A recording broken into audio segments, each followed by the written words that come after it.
A Clinton-based community service group is trying to help area veterans recover. They're holding fundraisers to raise money and awareness for a new piece of technology that can be a life changer.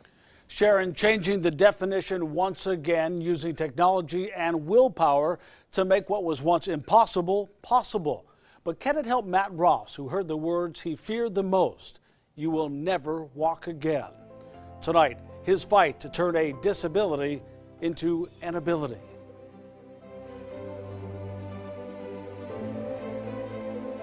I joined the military when I was 17 and a junior in high school, and I was looking for direction. Matt Ross found that direction and a career with the National Guard.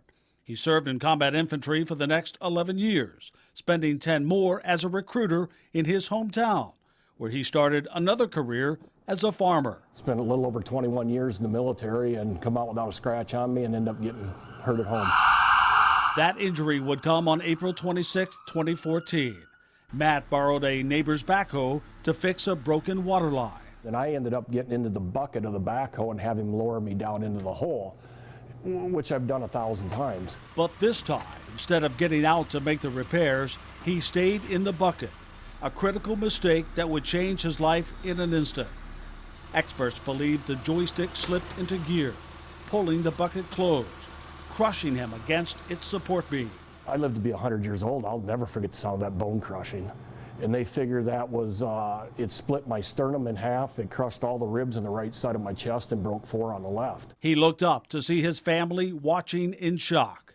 Then my wife was crying hysterically, and so was my daughter, but my daughter was also screaming at the guy in the backhoe that you're killing him, you're killing him. And I remember all this, I can hear it. The man at the controls panicked, releasing him, only to push the joystick too far the other way, crushing him again, this time breaking his back. My 2 vertebrae, T7 and 8, were actually inside my chest cavity. It pushed them so far it cut the back of my heart and the back of my right lung. His son-in-law jumped into the hole to help. As I was telling him, I said, I can't feel my legs, and from my knees down, we're still in the bucket.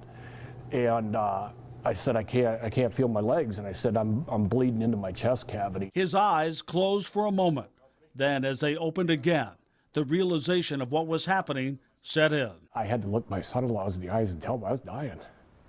So. Rescue crews arrived. He coded on the flight to Mason City, was revived and rushed into surgery once they landed. I spent 7 hours in surgery, and I died 3 more times in surgery. And the 3rd time I died in surgery, I was dead for 30 minutes. And I've met the doctor that massaged my heart and my hand to keep me alive. But as fast as they pumped the blood in, it was pumping right back out. And I went through 104 units of blood, which is 5 times what your body holds. So much the hospital ran out of blood. He had to be flown to Iowa City, hanging on with no expectation that he would get there alive. The pressure from the flight is credited with slowing down the bleeding. Now stable, Matt asked one question. I wanted to know if I was ever going to walk again, and they wouldn't answer me. His wife tried to convince him that there is still life without walking.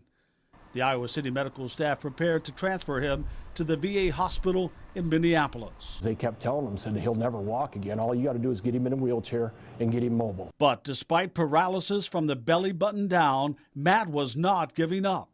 He worked for weeks closely with his therapist, Chris, to get back anything he could, until one day, this day, they decided to try to stand.